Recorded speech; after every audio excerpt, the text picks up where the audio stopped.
Kan banding dengan kawan-kawan lelaki kita, dia bergegas tu dia berlari.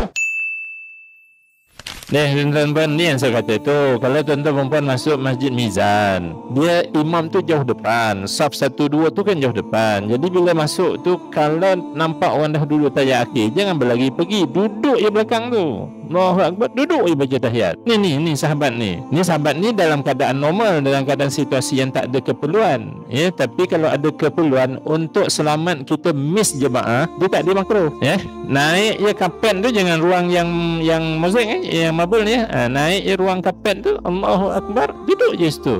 Lalu kita pun at-tahiyatul imam, assalamualaikum warahmatullahi.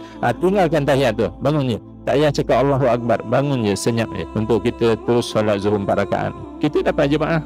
Kan banding dengan kawan-kawan lelaki kita, dia bergegas tu dia berlari, hukumnya makruh. Ya, sebab Nabi kata apa? Idza uqimatus shalah fala tas'auna alaikum as-sakinah. Bila dikomatkan solat, orang dah mula solat lah, dia mula ke tengah ke ujung ke, fala tas'auna, jangan kamu sa'i. Sa'i apa sa'i?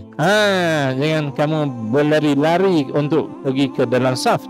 Alaikum bis sakinah, kamu mesti jalan dengan tenang. Fama adraktum fasallu, apa yang kamu sempat dapat dengan imam tu solat dengan imam. Wa ma fataitum faatimu, mana yang keluputan, maksudnya yang miss tadi, kamu tambah, sempurnakan.